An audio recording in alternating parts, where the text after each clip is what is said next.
Dislocation de la personnalité, la schizophrénie est une maladie psychique grave. Elle s'accompagne d'une perte de contact avec la réalité ainsi que de modifications du comportement.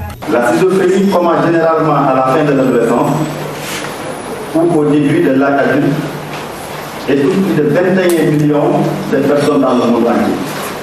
Dans la région africaine, on estime que jusqu'à 1% de la population souffre de la schizophrénie.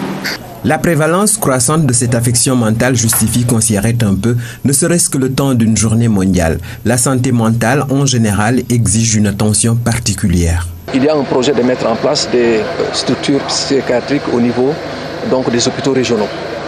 À cela s'ajoute évidemment la nécessité d'assurer une disponibilité des médicaments. Cela correspond aussi à une demande.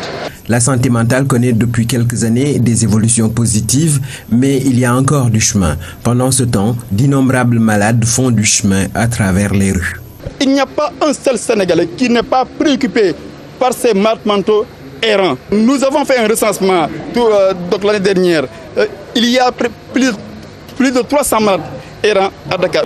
Cette errance dans l'insécurité a été la cause des agressions mortelles relevées à Tambacounda.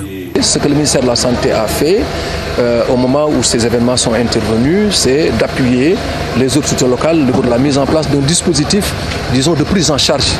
De nombreuses questions ayant trait à la prise en charge, au recrutement de spécialistes, à la formation des personnels, à la gestion des centres comme celui de Kaolack ont fait l'objet de débats. Nous, Assam, nous nous battrons corps et âme pour que ce centre nous revienne de droit. Mettre en place un plan stratégique national qui, identifiera les rôles et les compétences de chacun. À lire Manifeste de l'Assam, le secrétaire général du ministère de la Santé a gardé toute sa tête pour calmer le jeu et justifier les choix.